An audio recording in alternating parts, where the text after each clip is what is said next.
बोल. आज भजनावड्यांची सरपंचपदी निवड झाली.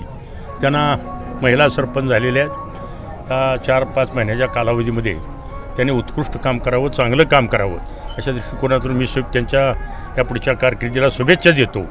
आणि काही गोंगाट न करता आपण आता आपल्या घरी जावं. बस चला.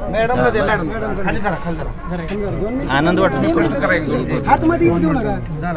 तुम्ही आता मॅडम इकडं तुम्ही आता सरपंच झाला आहात, काय तुमची भावना आणि काय विकास कामासंदर्भात तुम्ही बोलणार आहात? मला सगळं म्हणजे गावासाठी काहीतरी चांगलं करायचं आहे आणि गावच्या विकासासाठी तुम्ही काय करू शकता?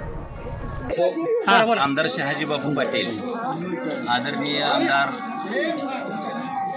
दीपक आबा साळुंके पाटील आणि शेतकरी कामगार पक्ष यांच्या सर्वांच्या सहकार्यानं आमच्या भगिनी सुनीताताई भजनावळे यांची निवड झाली. आनंद वाटला. ह्या सगळ्या 5 वर्षाच्या घडामोडीमध्ये 12 निवडणुका सगळ्या पार पडल्या, अनेक घडामोडी घडल्या. त्याच्यामध्ये ही निवडणूक कुठल्या व्यक्तीच्या विरोधात नव्हती, तर तत्वाची लढाई होती. व्यक्तीपेक्षा निष्ठा महत्त्वाची आहे, आपण दिलेला शब्द महत्त्वाचा आहे. ह्या निवडणुकीतून ह्या सगळ्या 5 वर्षाच्या घडामोडीतून दिसून आला. हुकुमशाही कुणाचीही चालणार नाही, 100% चालणार नाही. आपल्याला सगळ्यांना लोकशाहीच्या मार्गाने चालायचं आहे. हाच धडा ह्या निवडणुकीच्या माध्यमातून सुनीताताई भजनावळे यांनी दिला. या पुढच्या आपल्याला ही दिलेली एक संधी असते. 5-6 महिन्याचा कालावधी आहे.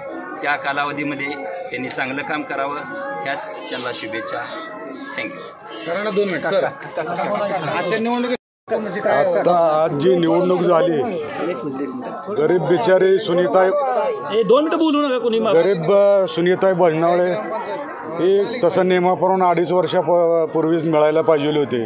पण आज सगळ्या शिवसेना असेल, राष्ट्रवादी काँग्रेस असेल, शेकाप असेल, भाजप असेल, ही सर्वांनी म्हणजे जसं सरपंच नवनियुक्त सरपंच निवड होती तशी या सुनीताताईची आज निवड झाली आहे. सगळ्या पूर्ण गावात मी अभिनंदन करतो. गावाने पाठिंबा दिला याला. सगळे धन सगळ्यांनी या गरीब बिचाऱ्याला आज न्याय मिळाला. त्याच्या हातून एक 4 महिन्याचं चांगलं कार्य काम असतं तर त्यांचं अभिनंदन करतो. असंच सुनीताताईने या ग्रामपंचायतच्या अनेक लोकांनी योजना 4 महिन्यात राबवाव्यात, हीच माझी विनंती. 2 शब्द बोलून माझी 2 शब्द बोलतो. आमच्या भगिनी यांचं सरपंच पदासाठी निवड झालेली आहे. तरी आता राहिलेत मला वाटते 3-4 महिने.